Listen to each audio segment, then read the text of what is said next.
Good morning. Happy Tuesday. Sports entertainment marketing class. How y'all doing today?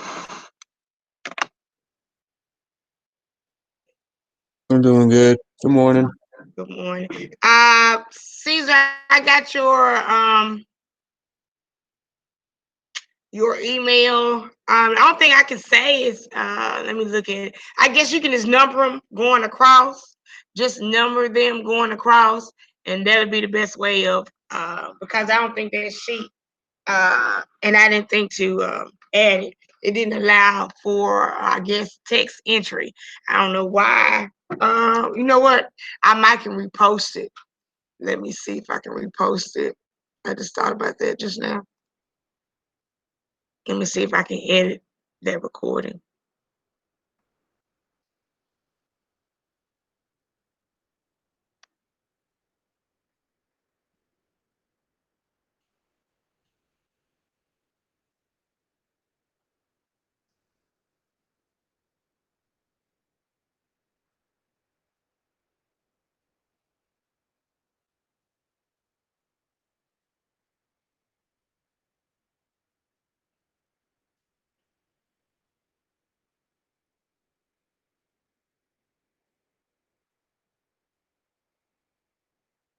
Also, if y'all guys want to, you can go ahead and do the attendance quiz. Good morning, Felix.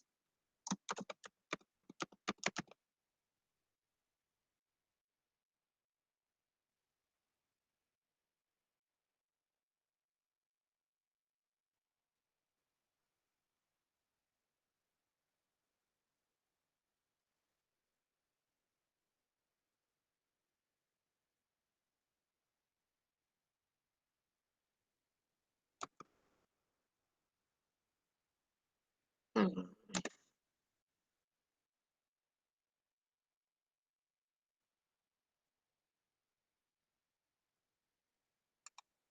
It might let you type in there.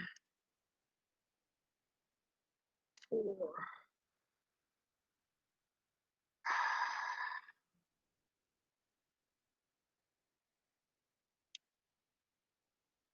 On that recognizing brands, it was brought to my attention that you can't type on it. So the only thing that I can say, I don't know if you can actually click on the picture and copy and paste it to a new document, and then you can type up under it. If not, I would try to work it out a little bit later today about fixing it so you can type your entry under the um, logo, like the name of the logo up under it or beside of it. So I will get on that. But if you do the attendance quiz,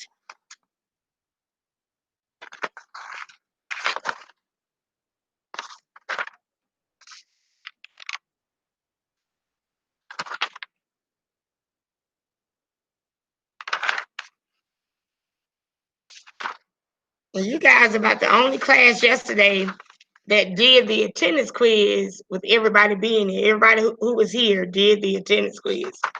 That's very rare. Let me see.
Okay, if you'll go ahead and do the bell ringer for today, the bell ringer for today, and the discussion response.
You said the bell ringer and what else?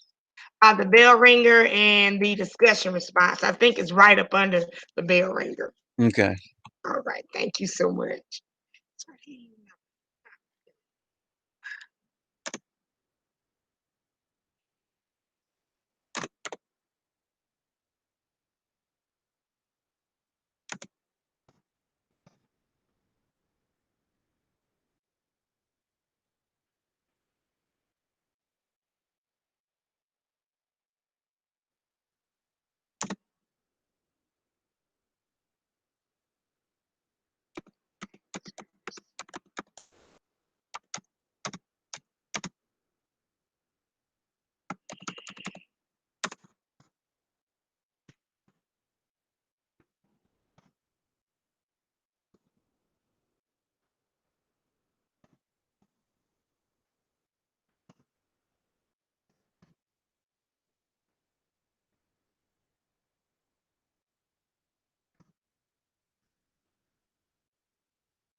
Okay.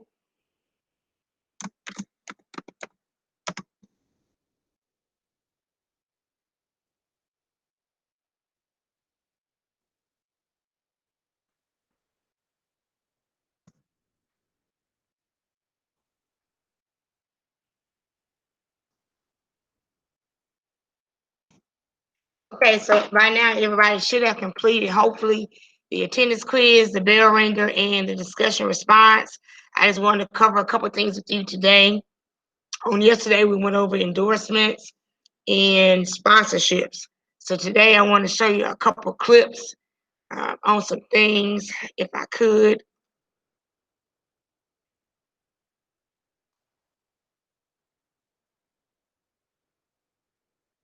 If I can get my thing working like it's supposed to. Might be me. So there is a clip on about 8 strange endorsement videos. I guess that's some of the strangest endorsement videos of all time. So I wanted to show you this clip.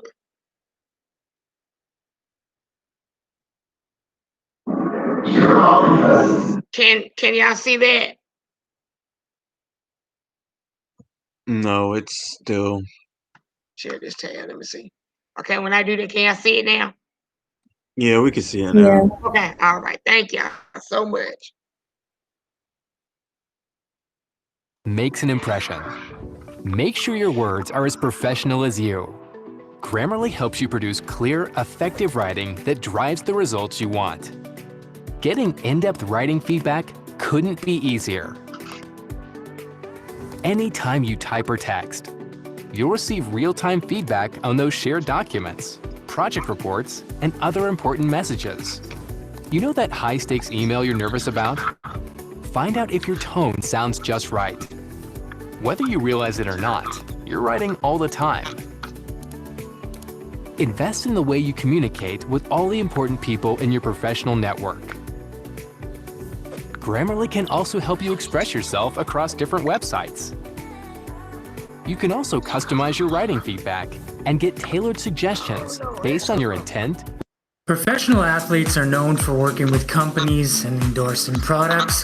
Whether it's Michael Jordan working with Gatorade or LeBron James working with Nike, athletes are known for their endorsements. Well, let's take a look at some of the strangest endorsements in sports history. During the 2003-2004 season, Atletico Madrid was sponsored by Columbia Pictures. Their jerseys featured ads for movies such as Terminator, Hitch, and this dreadful Spider-Man design. This one is not exactly an endorsement, but I thought it should make the list. Ray Lewis started his own clothing company called RL52 and decided it was a good idea to knock off the Snuggie brand with his own sleeved blanket. I'm not sure how many of these he sold. Former football coach and Fox analyst Jimmy Johnson extended his bank account hawking male enhancement pills for the company Extends. He claims it worked for him despite Extends settling a class action lawsuit for false advertising in 2010.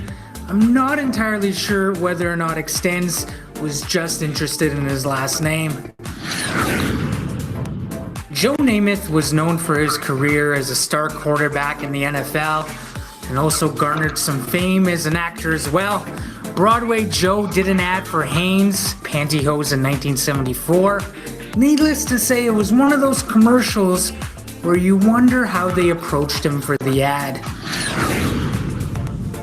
Ben Johnson was stripped of his 100-meter Olympic gold medal from the 1988 Seoul Games after testing positive for steroids. That didn't stop him from making a pun regarding the incident during this ad for Cheetah energy drink. Do you cheetah? Absolutely. I cheetah all the time. Needless to say, that was cringeworthy. The greatest Muhammad Ali was nearing the end of his career when he was featured in an advertising campaign for Decon roach traps. The late boxer was featured on television promos, print ads, and even the box. At the 2005 Super Bowl, Jim McMahon, Refrigerator Perry, Mike Ditka, and Dennis Rodman all claimed to be Diana Pearl. I am Diana Pearl. A color offered by bathtub manufacturer Silestone. Super Bowl ads cost big bucks, and I'm not sure if Silestone made a return on their investment for this one. In 2011, Charles Barkley started endorsing Weight Watchers. He ended up losing weight. Whether it was using the program is still not known, but the folks at Weight Watchers thought it'd be a good idea to put Barkley in a dress for one of their ads, which they figured would break the stereotype that Weight Watchers was only for women. Needless to say, it wasn't the best highlight of his career. So let me know in the comments below which cringeworthy or weird endorsements we should feature in our next video. All right, just wanted to show y'all some weird things that people do for the sake of, money or to increase their fame or their presence in the world. And I guess there's nothing wrong with that at all. So who wouldn't do some crazy stuff for a certain amount of money? It just depends on what it is, but that's what they do, and that's what we as consumers and fans live for. We love to see things like this. They may not always make the cut, but yeah, it all depends. That's right, Jonathan. It does depend. I'm not gonna, but who wouldn't do it? And this sometimes it's fun. It's fun for the money, and like I said, just for the presence, and also the companies are getting their name out there, whether the commercials or whatever, whether it goes or not, people are going to see and they're going to recognize, okay, we know some of the greatest athletes of all time, Dennis Rodman, he was weird. Everybody thought he was weird with his piercings and how he acted, but now everybody looks like Dennis Rodman, and Dennis Rodman was one of the greatest basketball players around. He was on the team with Jordan and Pittman, so he was great, weird but great. So everybody followed him. So this is a clip that I wanted to show you on that. Also, I want to, if I could, enlighten you for a few more minutes. I also want to go over, we've talked about in the past, naming rights, stadium naming rights. So let me see if I can pull this up. Stadium naming rights, and this is a video. So I wanted to show you this about naming rights, and I guess how big of influence it is in the community and with people buying things. I didn't share my screen, so let's see if I can see it.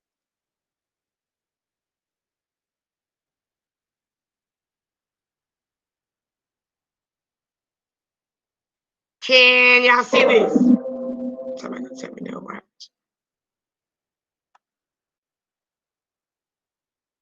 Yeah, we can see. All right. Thank you, Caesar. Caesar, Lord, Miss Margaret. You're welcome. Thank you. And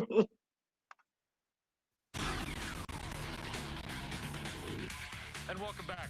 Well, the kickoff to the NFL season is just days away. On Wednesday, tens of thousands will gather at the venue formerly known as Giant Stadium to watch the defending champs take on the Cowboys. But the Giants' new home is now called MetLife Stadium. And while the fans are thinking of tailgates and beer and the fantasy team and whatever it is, companies are thinking of how to capitalize on the growing trend of stadium sponsorships. CNBC's Pete Najarian takes you inside the money on our countdown to kickoff. CenturyLink Field, Reliance Stadium, Heinz Field, 20 of the NFL's 31 stadiums currently have naming rights deals. The partnerships bring the teams millions of dollars in revenue and give the companies exposure to millions of football fans. But the deals are more complicated than you might expect. I think they are a good investment, but it's like giving someone a loaded gun in a marketing sense. They can do some very, very creative and clever things with it. They can also shoot themselves in the foot. So it's the execution and the strategy that's critical. The cost of these naming rights deals are all over the board. MetLife's deal with the Jets and the Giants cost a reported $400 million. The Panthers deal with Bank of America cost about $250 million. While there's not set standards for coming to these values, factors like reach, brand association, and hospitality opportunities all play a role. CenturyLink has the naming rights for a deal with the Seattle Seahawks. The company's director of corporate sponsorships says it's more involved than just putting up a few billboards. It's easy for a naming rights deal to become a location and for the fans to forget that there's actually a company behind that. So we spend a lot of time around activation. Brands are able to take these opportunities and use them in multiple ways. They use them for hospitality, they can use them for promotion, they can use them for direct marketing activities, they can use them as a political aspect of this, establishing a firm presence in a marketplace. When a company puts its name on a stadium, they put a vested interest in the brand that goes on that stadium. If the team struggles, the brand may struggle. You need to have your eyes wide open, and you need to make sure that you're going into it with a commitment to be authentic to that audience. A brand that gets involved in a stadium, it's good news for a fan. The brand is committed to making the experience for the fans better because that stadium is a focal point for that brand itself. So the days of Giant Stadium and the Superdome may be coming to an end, but fans may be reaping the benefits of the naming rights age in the NFL. Thanks to Pete Najarian. And by the way, folks, naming rights deals in Europe for soccer dwarf the deals that we are seeing here in the United States. Smart fan takeaway, Repucom says most of these deals are actually undervalued, so do not be surprised if we see a billion-dollar stadium deal sooner rather than later.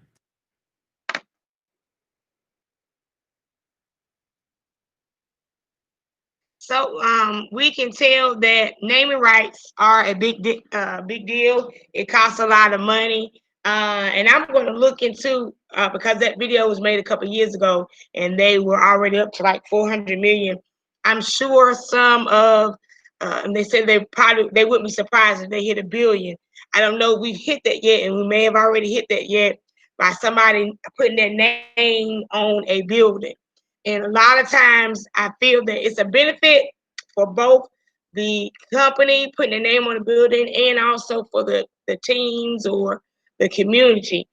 But sometimes there is a downfall, because I do know of some college, especially some colleges locally, that have, like a big name, a big bank on their stadium, but they need to do some upgrades. So I feel that when, especially on the college level in our community, if you're going to put your name on our venue or on our stadium, you need to upgrade. And some of them haven't done that, and I guess they need to be called out because I guess they think they put their name on there and that's all they have to do. But when you put your name on the building, you do have to upkeep that building, make the landscaping look nice. There's all kinds of things that you have to do. So there is a lot of money in there. So we learned about that. Let me make sure.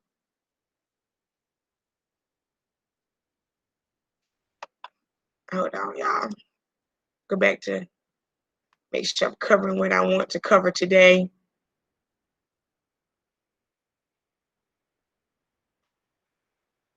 So again, we know about naming rights. We know about sponsorships, endorsements.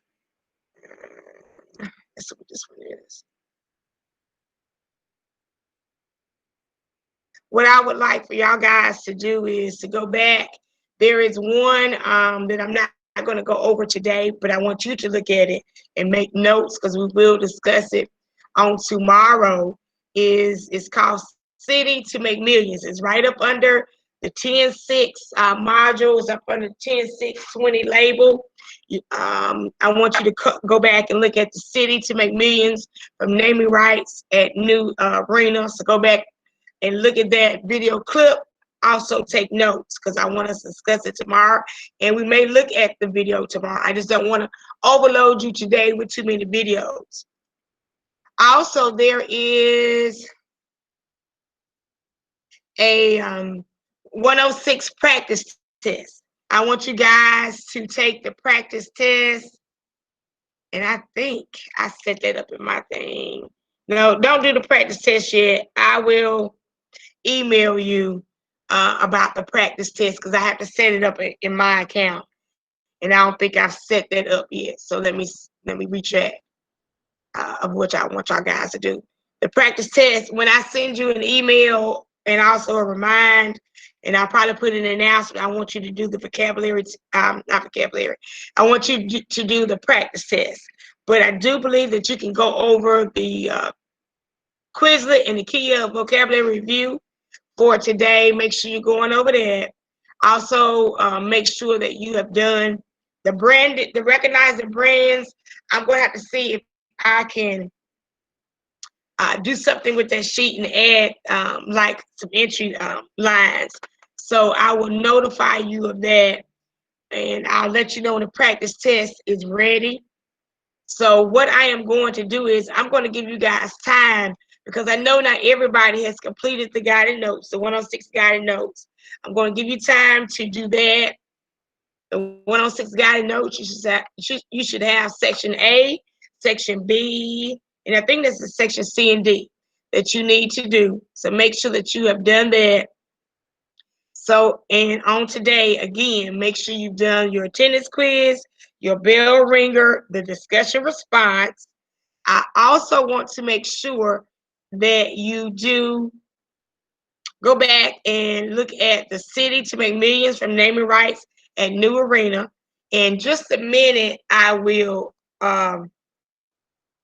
release the practice test to you guys, okay? So I want y'all to do that.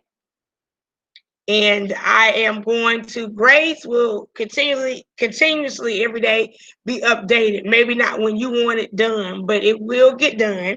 And I do not mind y'all sending me emails about that y'all sending work and want to know what, make sure that I received it. Also make sure that you're putting your work in your folder. It's okay to email me, but I would love for you to put it in your folder that I have provided for you. So put your work, in your folders, okay? Are there any comments, concerns about anything? Okay, what I'm going to do is I'm going to release you today to let you get your work in. So everybody should have their work in, okay? And I will talk with y'all guys on tomorrow, okay? Have a good day, bye, guys. Bye, Miss Hargrave. Bye-bye, Caesar. Good seeing you. Good seeing you too. All righty.